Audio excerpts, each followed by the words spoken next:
i-document ko lang yung ginawa ko dito na na grafting. Actually ito ay existing Baikonur na variety. Matagal na ito, 3 years old na ito na Baikonur. I-upgrade na natin ito sa Sapphire Moondrops. Now, ang ginawa dito na grafting ay gradual shift, hindi yung abrupt na grafting na kailangan nating putulin yung trunk and then magdudugtong tayo ng bago. Ito hindi, ibang technique ang ginawa dito. Ang ginawa ditong technique ay yung tinatawag, although na sarili ko lang na term ito, yung gradual shift. Ibig sabihin, dahan-dahan lang ang pagpalit natin ng ng variety. So, kung mapapansin niyo, ito yung grafted ito last May. And ito yung cordon ng Baikonur. Ang graft niya ay nakadugtong sa ibabaw. Ginawa ito nung pag-pruning. So pag-pruning niya isinabay yung graft, and then pagtubo ng ng sayon natin ay kasabay din ng tubo ng mga pruning natin. So yung ubas natin ay hindi magkakaroon ng gap sa pagbunga. Continuous yung pagbunga niya, habang yung graft naman natin ay tumutubo din kasabay nung mga new fruiting canes. So after nung fruiting harvest, nag-prune uli. Ito na yung iba pang bunga na natira. Yung iba kasi na harvest na, but just for documentation purposes, ito pa rin yung ibang bunga. And then gumawa pa rin ako dito ng tinatawag natin na modified pruning. So meron pa din itong mga sumunod na bunga. Kaya lang yung iba ay tinatanggal na natin kasi mag-graft na nga tayo, ililipat na nga natin ito sa sa Baikonur sa Moondrops variety. But for the meantime, continuous pa rin yung pamumunga ng ating Baikonur, although very limited na kasi every time na i-harvest yung sanga, ito mga bunga pa yan yan. Ito third fruiting na ito mula nung May.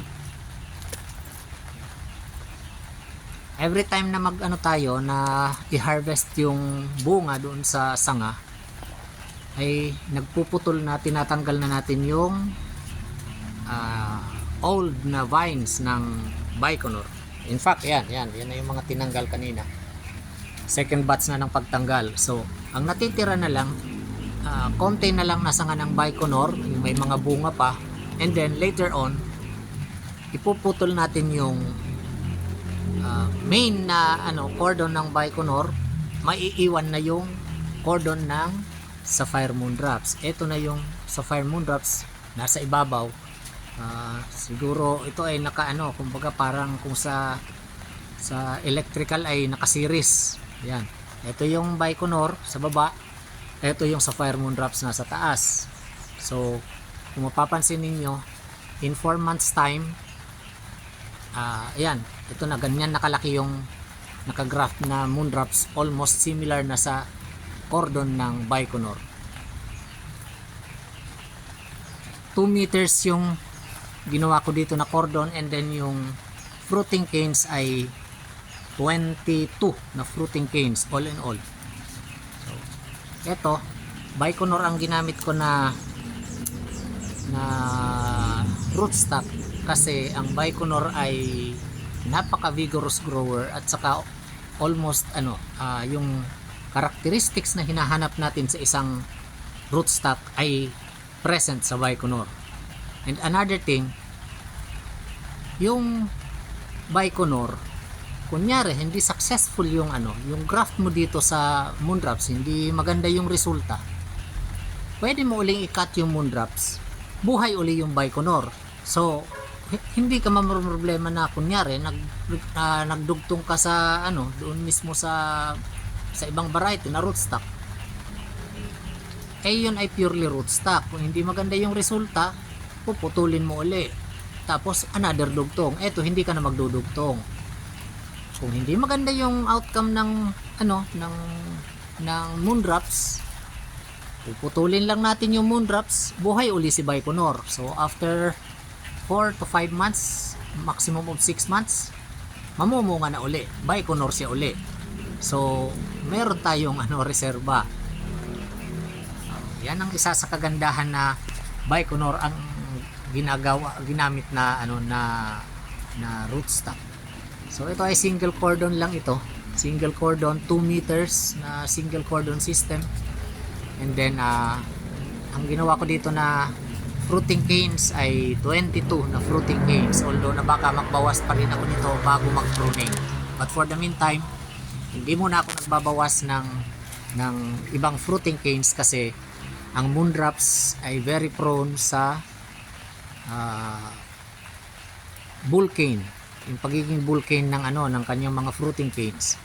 Kasi pag pinutulan natin ito ng ibang fruiting canes, yung fruiting canes na yung lahat ng nutrients ay pupunta doon sa matitirang fruiting cane, and baka maging bull cane yung kanyang mga fruiting canes, hindi yan sigurado bubunga, walang bungang ibibigay yan.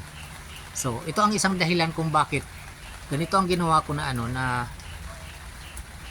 grafting, yung naka-series lang kung electrical term yan naka-series lang, parallel sa cordon ng Baikonur, kasi at least yung hindi lahat ng nutrients ay pupunta kaagad sa moondrops.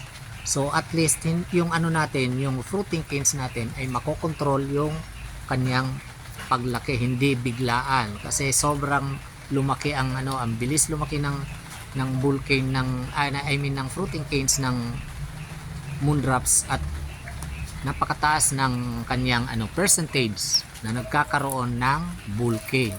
In fact, kung mapapansin niyo ito nandito sa dulo, ito sa tingin ko dito ay magiging bull cane. So ang option ko dito ay later on baka tanggalin, kasi hindi rin lang naman yan magbibigay ng bunga. Etong iba magaganda, lahat yan bilog. Ito ay flat yan, hindi siya pabilog. So ito mukhang magiging bull cane ito.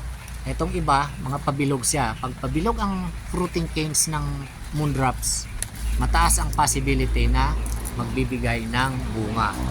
Yan ang isang palatandaan sa moondrops. And so far ito ay 4 months old. Nag-i-start na ito na magbigay ng ng mga false flower. Ayan, false flower na yan. Ito, yan, mga false flower yan. Ito nga, false flower yan eh. Kaya lang, wala pa naman yung pag-asa mabuo, at saka kailangan tanggalin. So, ito pwede nyong gawin sa inyong existing na Baikonur variety. Nasa inyo kung gusto nyong gayahin. Kung sa tingin ninyo ay tama, pwede ninyong gayahin. Kung sa tingin ninyo ay mali or hindi maganda, huwag nyong gagayahin. So hintayin natin ang resulta nito, maybe in about 4 months to 5 months. Kai-pruning ko na ito pag maganda ang panahon, baka mga by month of January or February, and makita natin ang resulta. Kasi itong Baikonur ay puputulin ko na ito sa loob siguro ng mga 1-2 buwan. Tatanggalin ko na para dito na lahat ang focus ng nutrients sa moondrops.